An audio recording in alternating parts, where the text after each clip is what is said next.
विशेष धम्म देशना आज दिनांक 22 जुलाई 2020 हम बुद्ध की मूल वाणी जिस पाली त्रिपिटक में संग्रहित है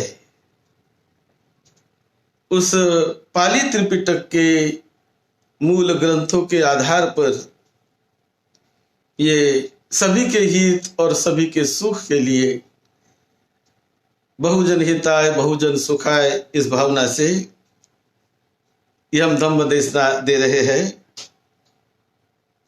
त्रिपिटक का पाली ग्रंथ अंगुत्तर निकाय उसके कुछ सूत्रों पर हम संक्षिप्त देशना दे रहे चर्चा करेंगे। चिरं तिष्ठन्तु सद्धम्मो लोको हुन्तु सुखी सदा। इस धरती पर सभी को सुख शांति देने के लिए सबका जीवन मंगलमय सुखी बने, इसलिए सद्धम्म दीर्घ काल तक टिका रहे, लोग बड़े मंगलमय अपनी जीवन यात्रा जीते रहे। यही महाकरुणा तथागत भगवान बुद्ध की थी। उसी भावना से तथागत बुद्ध ने सद्धम्म की देशना दी है। अंगुत्तर निकाय पाली ग्रंथ से हम चर्चा कर रहे। समाज में जो कुछ भी उपद्रव, उपसर्ग या परेशानियां निर्माण होती है वो सभी मूर्ख व्यक्ति की वजह से ही, मूर्ख लोगों की वजह से ही समाज में उपद्रव, भय आदि परेशानियां निर्माण होते रहती है। अज्ञान की वजह से, उनकी मूर्खता की वजह से। उसी प्रकार नंबर 2 में बुद्ध कहते हैं समाज में भय, उपद्रव, परेशानियां आदि ये ज्ञानी व्यक्तियों के द्वारा, बुद्धिमान व्यक्ति के द्वारा, प्रज्ञावान व्यक्ति के द्वारा ऐसी दिक्कतें, परेशानियां कभी उत्पन्न नहीं होती। जो ज्ञानी व्यक्ति होते हैं, प्रज्ञावान व्यक्ति होते हैं, वो तो हमेशा दूसरों के सुख शांति के लिए, दूसरों के उद्धार के लिए, दूसरों के कल्याण के लिए प्रज्ञावान व्यक्ति, बुद्धिमान व्यक्ति कार्य करते हैं। कैसे समाज की प्रगति होगी,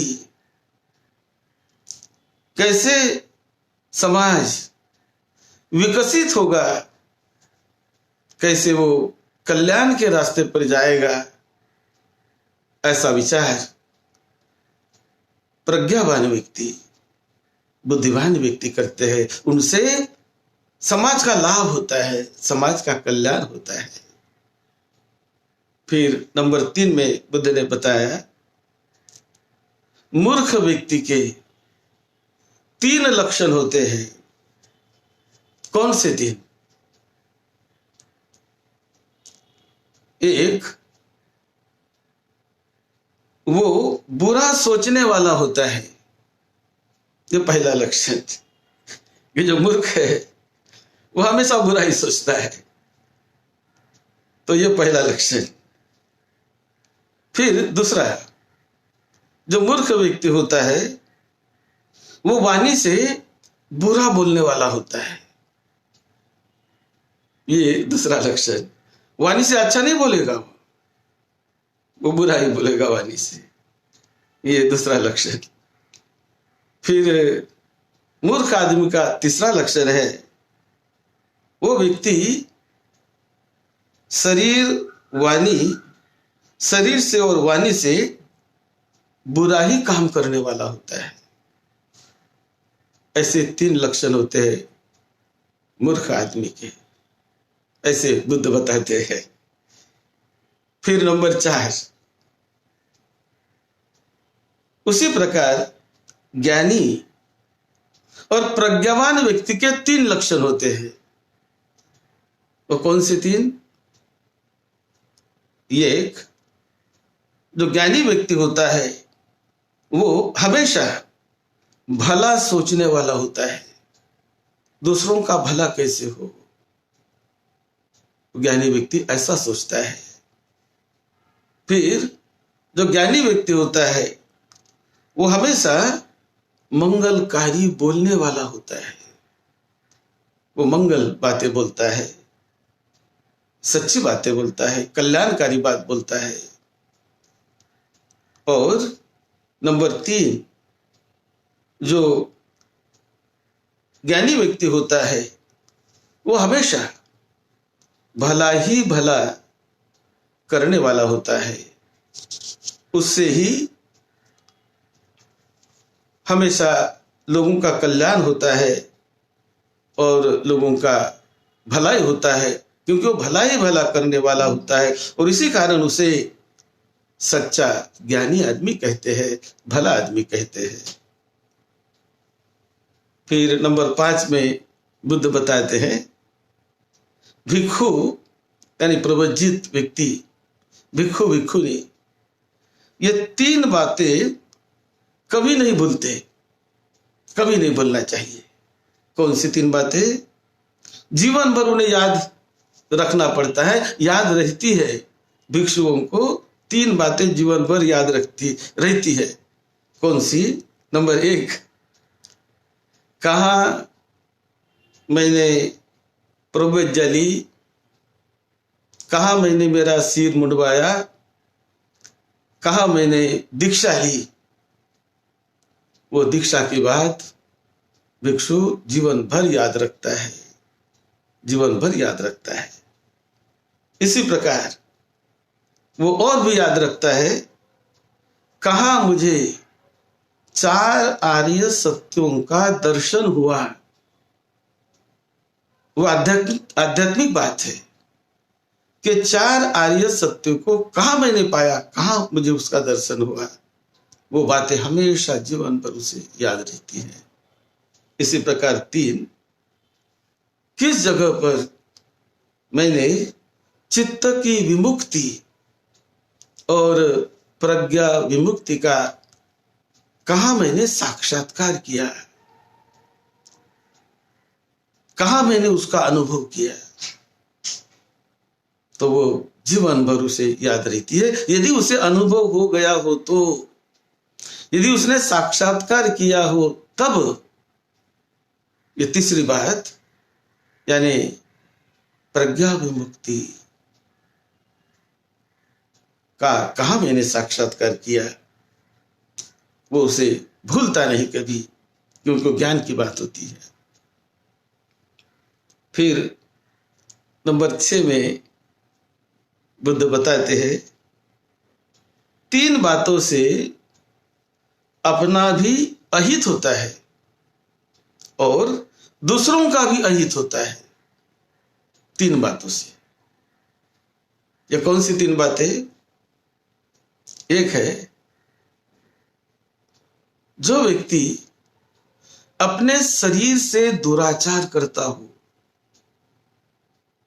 अपने शरीर से दुर्व्यवहार करता हो, तो उससे अहित होता है, उसका भी दूसरों का भी।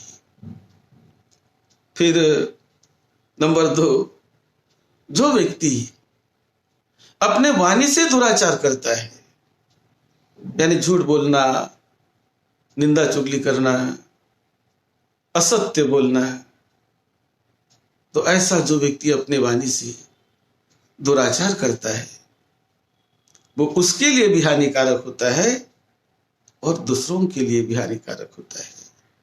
झूठी गवाह देना आदि हानिकारक होता है।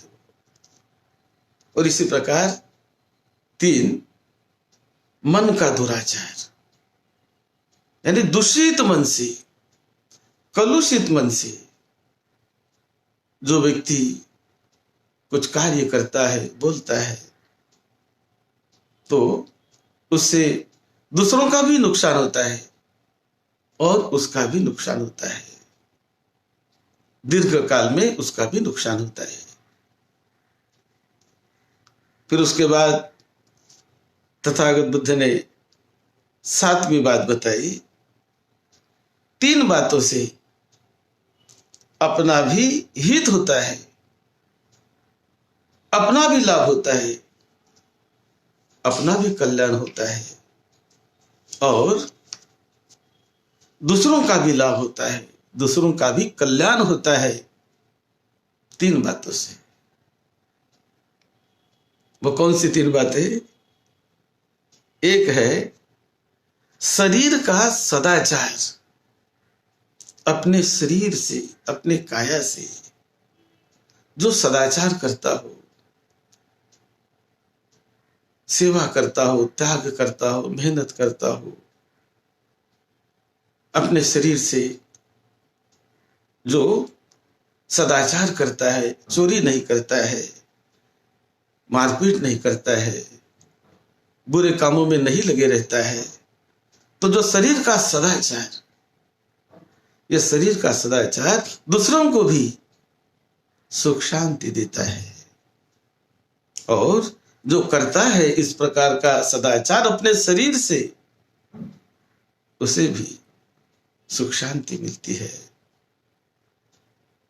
फिर नंबर 2, वाणी का सदाचार, जो व्यक्ति अपने वाणी से सदाचारी होता है, यानी सत्य बोलने वाला, कल्याणकारी बोलने वाला, मधुर बोलने वाला, अपने वाणी से प्रेम भरी भाषा, मंगल भरी भाषा बोलने वाला,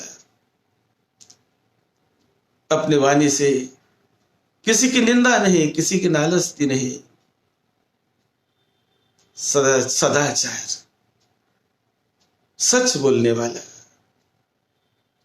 ऐसा जो वाणी का व्यवहार है वो दूसरों का भी कल्याण करता है और उसका भी, स्वयं का भी कल्याण होता है। इसी प्रकार नंबर 3, मन का सदाचार, जो व्यक्ति अपने मन से बहुत शुभ भावना निर्माण करके, मंगल मैत्री निर्माण करके, अपने मन से जो सदाचार करता है, मंगल मैत्री करता है, कोई द्वेष नहीं, कोई तिरस्कार नहीं, कोई झगड़ा फिसाद नहीं, मंगल मैत्री, दूसरों के कल्याण की भावना, दूसरों को सुख शांति देने की भावना, दूसरों का भला करने की भावना, इसे कहते हैं मन का सदाचार। तो जो व्यक्ति ये मन का सदाचार करता है उससे दूसरों का भी कल्याण होता है और दीर्घ काल में इसका भी कल्याण, दीर्घ समय तक इसका भी कल्याण, इसका भी मंगल होता है। फिर और बुद्ध कहते हैं नंबर 8, संसार में 3 प्रकार के लोग होते हैं। समाज में, संसार में 3 प्रकार के लोग होते हैं। एक है वर्ण समान चित्त वाले लोग,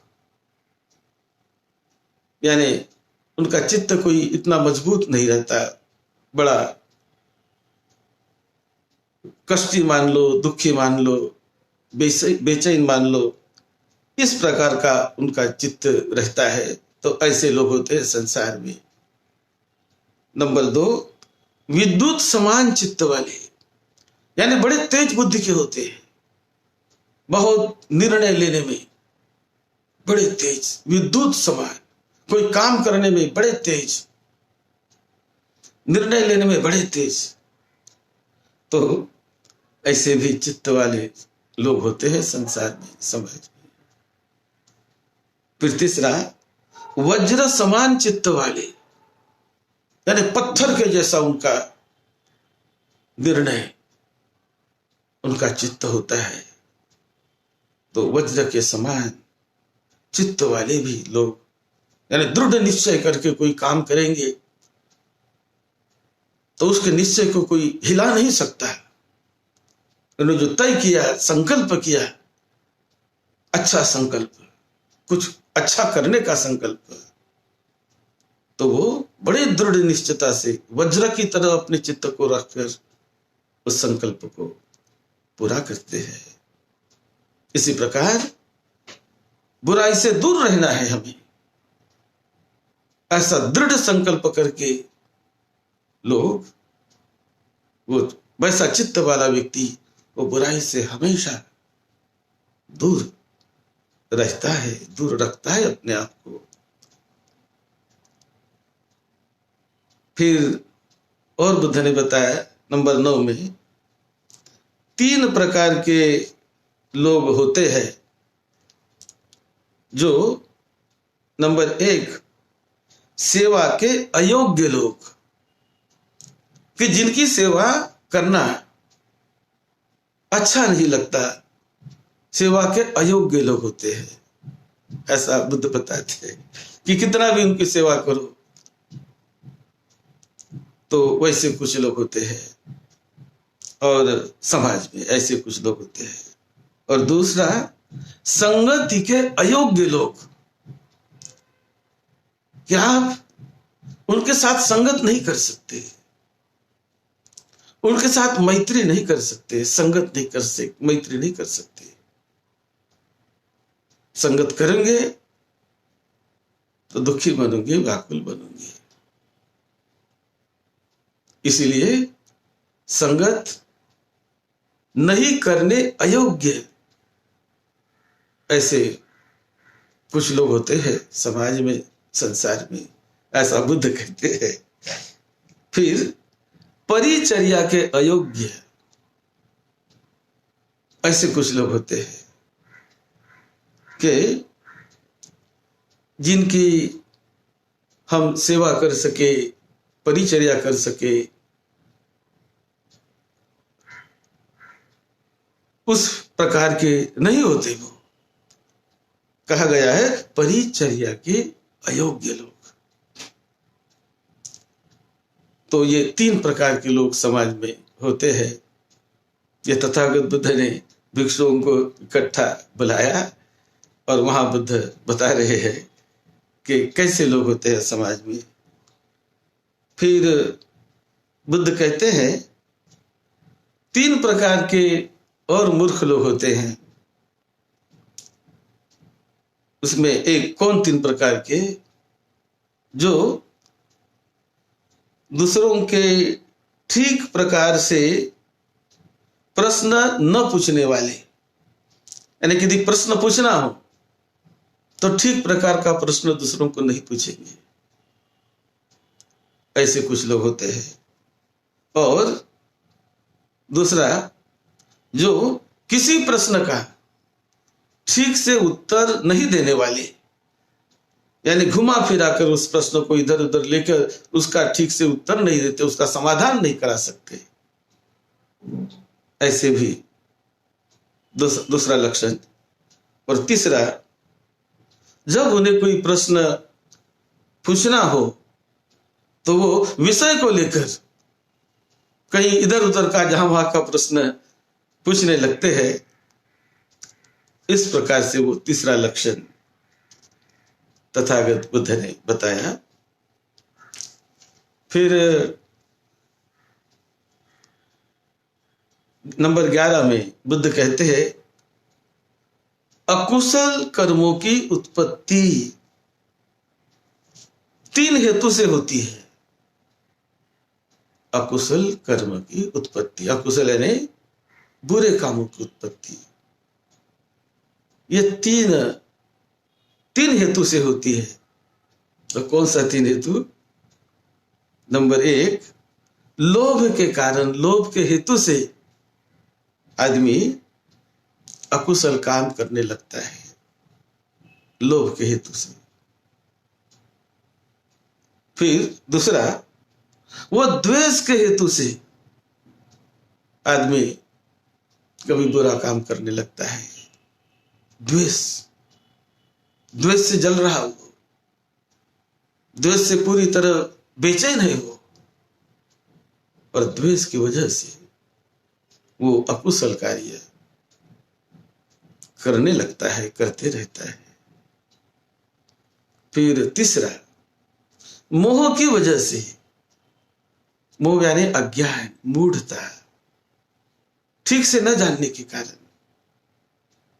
ठीक से न समझने के कारण, कहीं सुनाई बात, कोई ये चिंतन, वो चिंतन, ऐसा चिंतन, ऐसा वो मन में निर्माण करके वो अकुशल कार्य करता है। मोह के कारण, अज्ञान के कारण, मूढ़ता के कारण।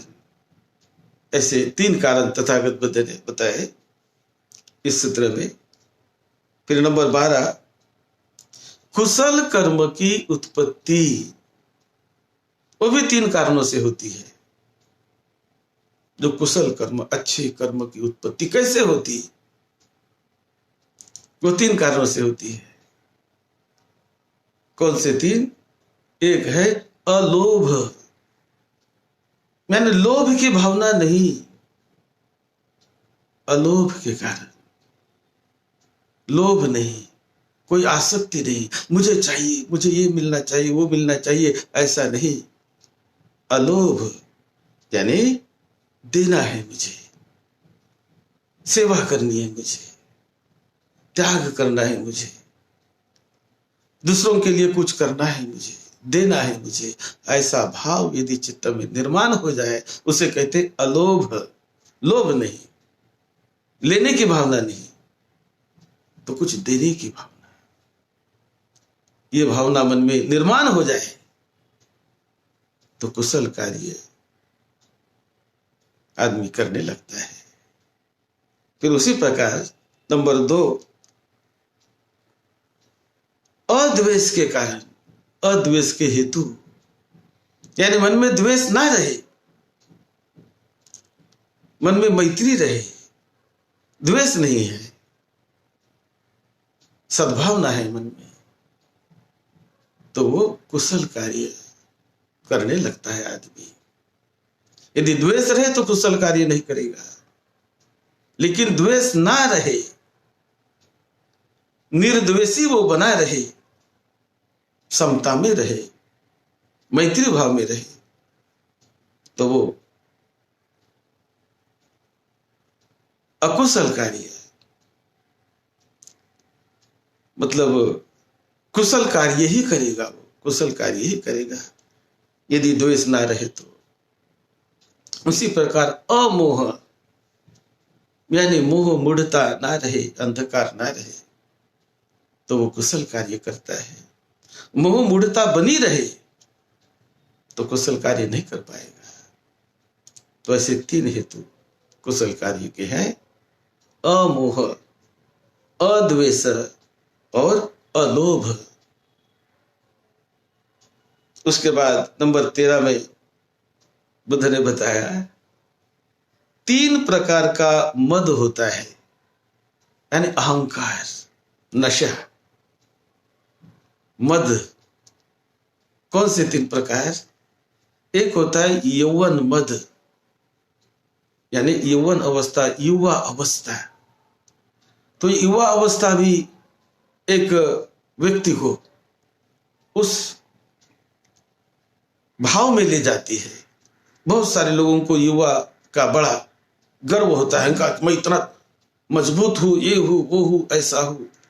तो बहुत उसका मद नहीं करना चाहिए, उसे कहते यौवन मद। फिर दूसरा है आरोग्य मद। आरोग्य यानी वो निरोगी यदि रहा तो कभी कभी बड़ा उसको गर्व चढ़ जाता है, मैं तो निरोगी हूं, ये हूं, वो हूं, मैं ऐसा हूं, वैसा हूं।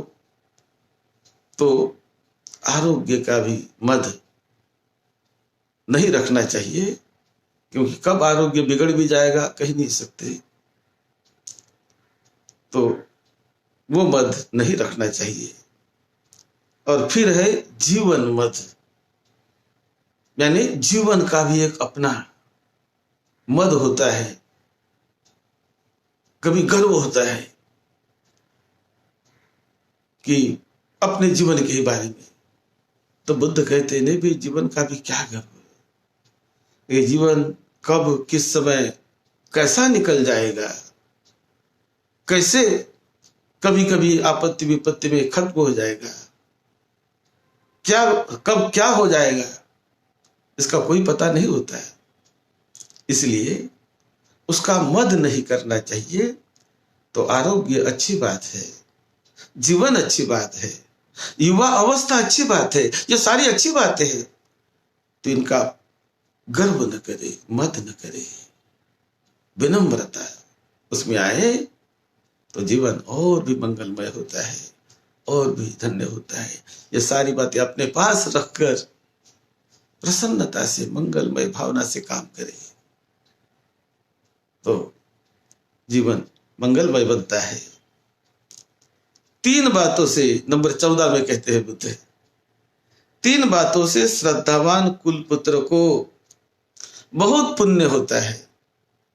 कोई श्रद्धावान कुलपुत्र धनी आदमी हो, प्रतिष्ठित अच्छा आदमी हो, तो 3 बातों से उसे बहुत पुण्य होता है।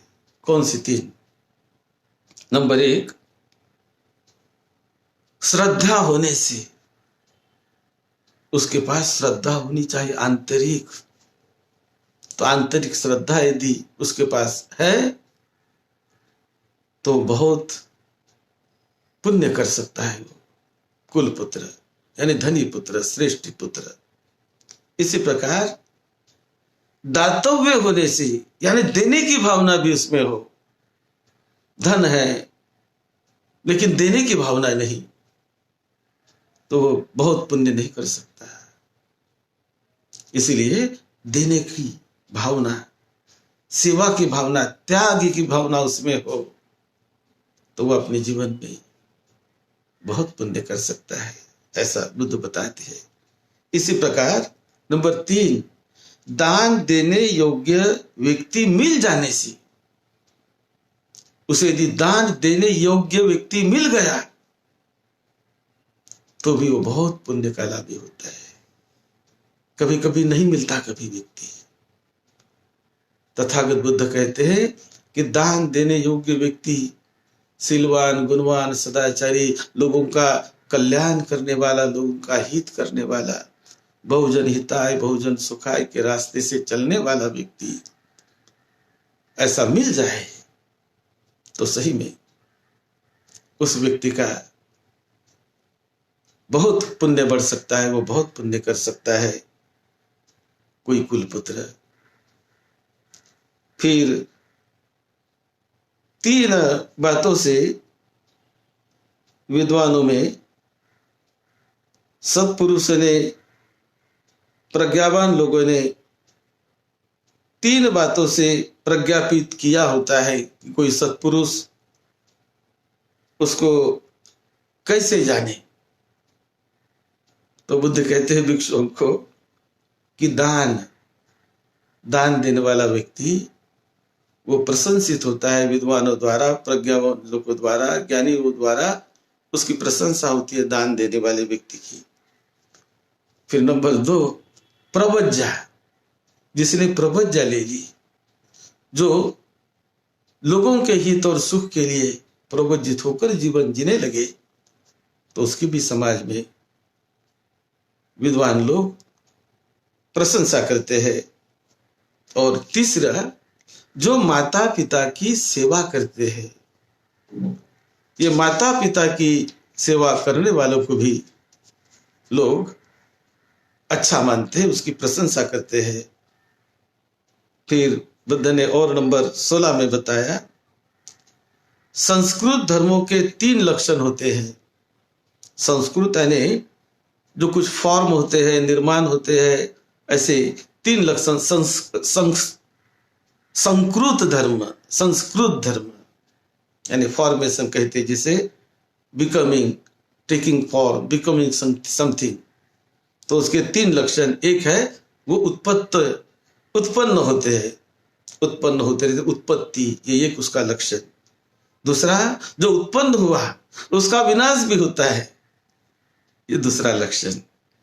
और तीसरा लक्षण उसका परिवर्तन, जो निर्माण हुआ उसमें परिवर्तन होते रहेगा, जो उत्पन्न हुआ वो विनाश होगा और उसमें परिवर्तन होते रहेगा। यह 3 लक्षण संस्कृत धर्म के 3 लक्षण। फिर असंस्कृत धर्म के 3 लक्षण बुद्ध ने बताए कि आध्यात्मिक से जुड़ा हुआ ये बुद्ध का बताना है। तो 3 लक्षण उसके, न उसकी उत्पत्ति होती है, ये पहला लक्षण, उसकी उत्पत्ति नहीं होती। दूसरा लक्षण, उसका विनाश नहीं होता है। जो असंस्कृत धर्म होते हैं उसका विनाश भी नहीं होता है। और नंबर 3, उसमें परिवर्तन भी नहीं होता है। ये निब्बान के बारे में बुद्ध कहते हैं। तो ये 3 बातें बुद्ध ने बताई। फिर नंबर 18 बुद्ध बताते हैं 3 बातों के लिए बुद्धिमान व्यक्ति ने प्रयत्न करना चाहिए अपने जीवन में। वो कौन सी 3 बातें? अनुत्पन्न पाप पूर्ण अकुशल कर्मों की अनुत्पत्ति हो, यानी जो अकुशल कर्म उत्पन्न नहीं हुए मुझ में, ऐसे अकुशल कर्म मुझ में उत्पन्न न हो, मुझ में न आ जाए, इसके लिए बुद्धिमान आदमी ने सतर्क रह के प्रयत्न करना चाहिए। फिर जो अनुत्पन्न कुशल धर्मों की उत्पत्ति, यानी कुशल धर्म जो अभी मुझ में उत्पन्न नहीं हुए, कुशल विचार, कुशल वृत्तियां अभी नहीं मुझ में उत्पन्न हुई, तो वो मुझ में उत्पन्न होती रहे, मुझ में उत्पन्न होती रहे, हो जाए मुझ में वो कुशल वृत्तियां उत्पन्न, ऐसा प्रयास करना चाहिए। तो कुशल वृत्ति उत्पन्न होने लगती है। प्रयास करे नहीं तो अपने आप नहीं होने वाली, प्रयास करना चाहिए। उसी प्रकार अनुत्पन्न जो कुशल वृत्ति है उसके लिए प्रयास करते रहे, ये दूसरा। और तीसरा कि जो दुखद है, दुख देने वाली, तीव्र है, कठोर है, कटु है, प्रतिकूल है, जो बुरी है और प्राणहर यानी दुख देने वाली शारीरिक जो वेदना संवेदनाएं निर्माण होती है शरीर में, तो उसके प्रति सहिष्णुता का भाव निर्माण करते रहना चाहिए हमेशा।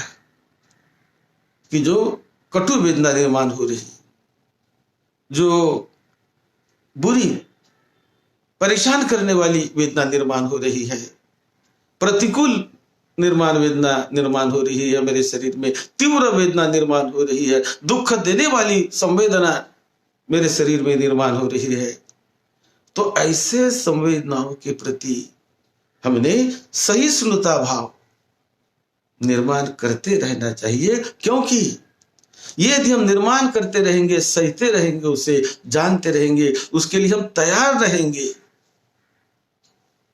तो अंत समय में इस प्रकार की मन की तैयारी ये बड़ी कल्याणकारी होती है।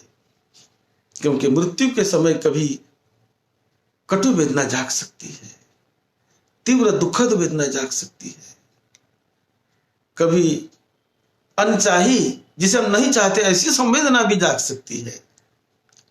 तो पहले से यदि हम अपने मन को बनाए रखे, सहिष्णु भाव उसके प्रति तैयारी अपने मन की रखे कि हर अवस्था से जाने के लिए मैं तैयार हूं, प्रसन्नता से मैं उसको झेलने के लिए तैयार हूं। ऐसा यदि मन का भाव हम बनाए रखे, मन को वैसा डेवलप करते जाए, प्रज्ञा को वैसा विकसित करते जाए, तो वो बड़ी कल्याणकारी होती है आने वाले भविष्य में। क्योंकि भविष्य में किस समय कौन सी कैसी वेदना संवेदना जगेगी शरीर में, कौन सी बीमारी होगी, कौन से परेशानियों से मुझे जाना पड़ेगा, इसका आज अंदाजा नहीं होता। लेकिन यदि हम तैयारी रखें अपने मन की, मजबूत बनाए अपने मन को, तो हर अवस्था से वो पार निकल जाता है। जैसे कि नदी को बाढ़ आने वाली है तो बुद्धिमान लोग तैयारी करते कि बाढ़ आने वाली है, बाढ़ आएगी। जब बाढ़ आएगी तो हमें तैयार रहना है मजबूती से कि जब बाढ़ आएगी हम अपनी सुरक्षा कर लेंगे, अपने मकान को अच्छा बना लेंगे, अपनी सुरक्षा का कुछ साधन शोध लेंगे। तो पहले से बाढ़ आने के पहले ही बुद्धिमान लोग उसके तैयारी में लगते हैं, और जब बाढ़ आई तो उससे निपट जाते हैं। इसी प्रकार जीवन में भविष्य में कभी किसी भी प्रकार का मौका आ सकता है, क्योंकि भविष्य है।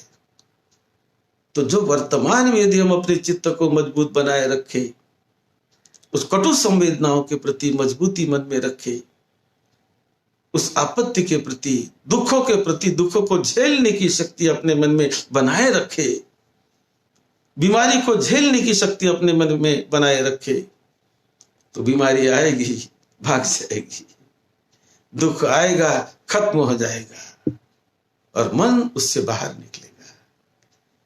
यही रास्ता तथागत बुद्ध ने बताया। आप सबका मंगल हो, सबको निरोगत्व मिले, सुख शांति मिले। सद्धम्म की सेवा में, आपकी सेवा में डॉक्टर भदंत राहुल पोधी महाथेरो।